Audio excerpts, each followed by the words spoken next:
New this morning, President Trump's efforts to reshape the nation's trade policy have taken a hit after a federal appeals court ruled that most of his sweeping global tariffs are unlawful. There's been a lot of noise in the last few days and a lot of questions about where the president stands in his vision for farm labor. The first thing I'll say is the president has been unequivocal that there will be no amnesty. What if I told you that in the heart of America, entire towns are vanishing? Not from droughts, floods, or wildfires, but because of policies meant to protect them. Imagine tractors parked like tombstones in fields that once fed millions, schools closing, main streets silent, and families forced to cross borders just to survive. This isn't science fiction. This is happening right now, and it's reshaping the very backbone of the American Farm Belt. Stay with me, because the story of America's lost farmers is more than economics. It's heartbreak, strategy, and survival. A panel of judges ruled the president overstepped his authority by imposing reciprocal tariffs on nearly every U.S. trading partner. Now, let's think back about this. As a reminder, these were just some of the countries to see higher tax rates put in place by the Trump administration. It started with silence, fields left untouched, barns abandoned, tractors rusting under the unforgiving sun. Headlines screamed, but no one in Washington seemed to hear. American farmers, the backbone of the heartland, weren't retiring. They weren't downsizing. They were leaving, packing up generations of toil, sweat, and legacy, forced to rebuild lives in Mexico, Brazil, and Canada. Not because they wanted to, but because they had no choice. The final blow? Trump's tariffs, sharp as a blade, twice as reckless. His trade war wasn't just about China. Europe, Mexico, Canada, they all felt the impact. The countries that once bought billions in U.S. soybeans, corn, wheat, and beef turned their backs. China acted first, canceling contracts, buying from Brazil, leaving U.S. silos filled with rotting grain. Oh, it's much worse because then we were just dealing with China.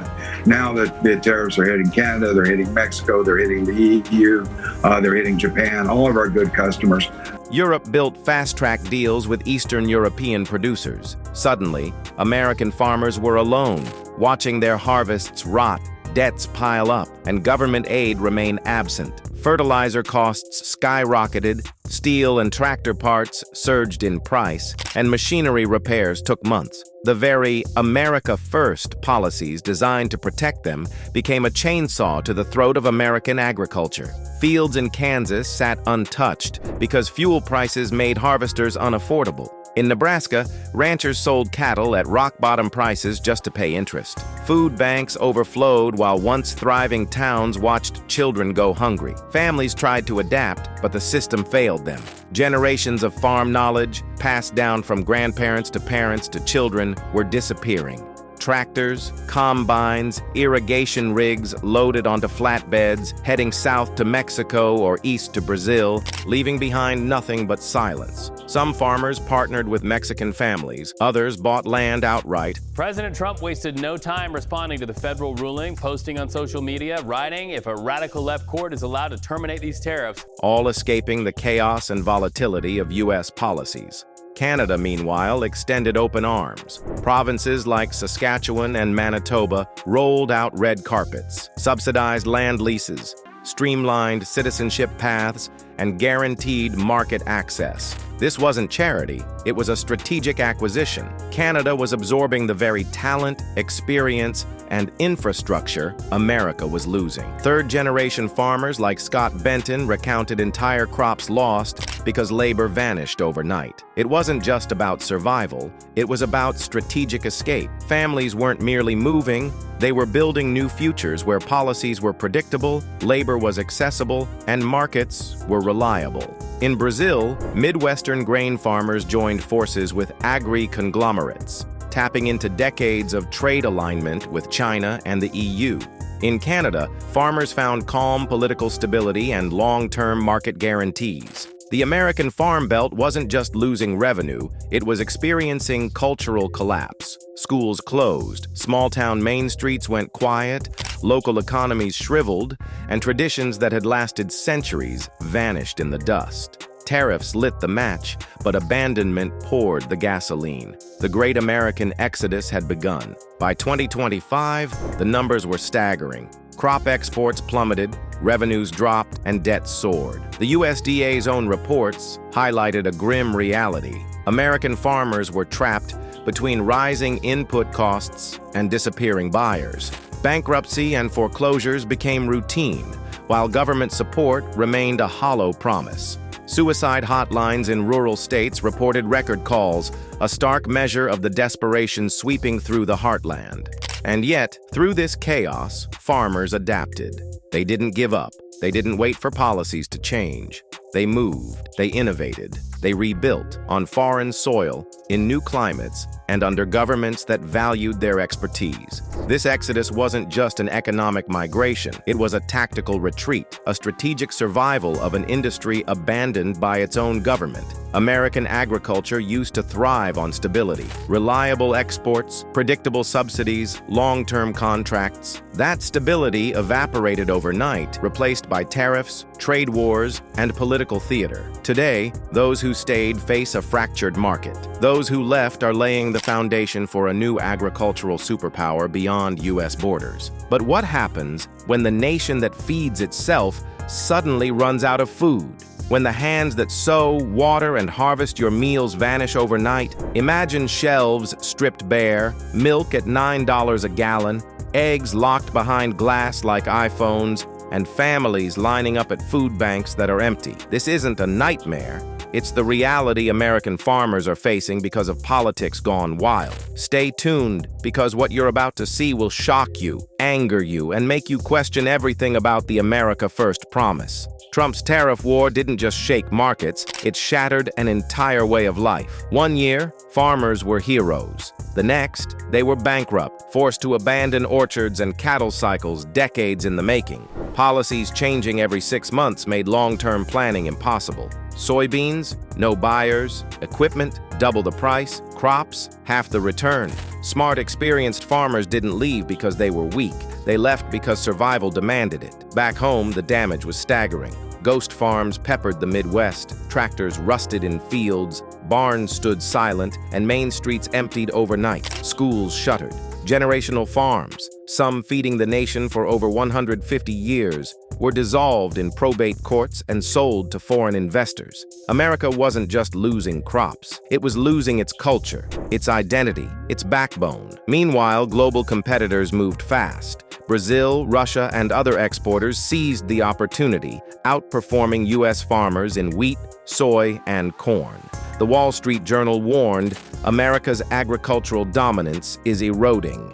Multi-year downturns in crop prices pushed countless U.S. farmers to the brink. It started small, empty shelves in Iowa, a meatpacking plant closing in Ohio, dairy coolers half-stocked in Texas. But it snowballed quickly. Chicken disappeared. Rice and beans were rationed. Fresh produce became a luxury. The nation's food system, once capable of feeding 300 million people, collapsed almost overnight. Supply trucks slowed. Shipments were rerouted. Wholesalers scrambled. But there was nothing to fill the gaps. Prices exploded. Milk hit $9. Ground beef doubled. Eggs disappeared. Families went hungry. Fast food chains shuttered, and school lunch programs imploded. Panic spread. City streets saw fights break out in grocery aisles.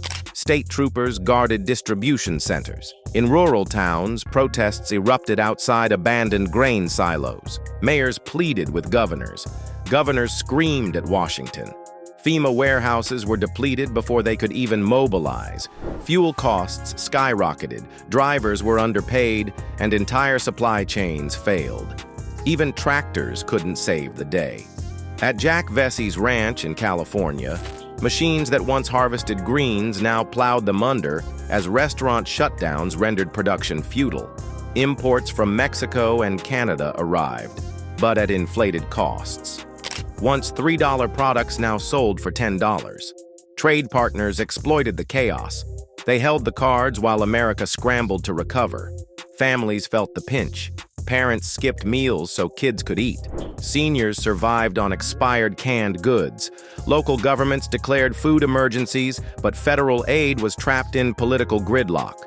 Red states blamed blue states. Blue states threatened secession on aid programs. A nation once united by its agriculture was now fracturing along hunger lines. Trump's rallies intensified, but energy drained. He blamed farmers, China, Democrats, and sabotage, but nothing changed. Food was gone, trust shattered. Anger spread like wildfire. Neighborhood food collectives emerged, civil disobedience spread, and state legislators suspended price laws just to maintain order. The question loomed: how did the richest nation starve itself politically? The answer was clear. Farmers left, and the food followed. Across Iowa, Kansas, and Georgia, convoys of ranchers and farm workers mobilized, not just for protest, but for revolt.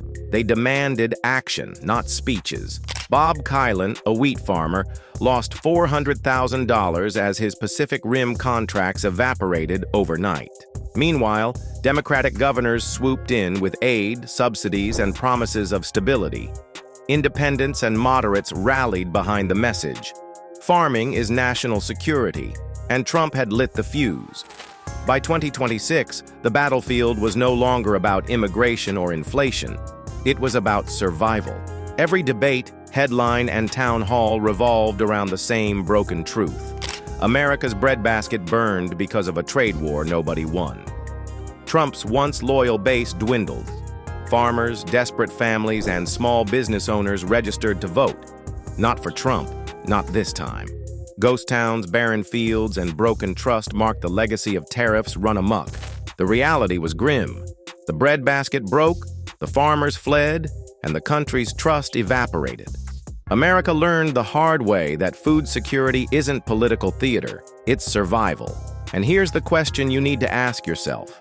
If the nation that feeds itself can be brought to its knees by politics, what's next? If policies can drive farmers across borders, what else can collapse overnight? The truth is harsh, the consequences real, and the opportunity for anyone who understands the system is massive. Hit that like button if you want to see more deep dives like this. Subscribe and turn on notifications because the next story I reveal could change everything you thought you knew about global trade, politics, and survival. And comment below, if you were a farmer, would you stay or leave? The answer might just reveal the future of America. Don't miss it.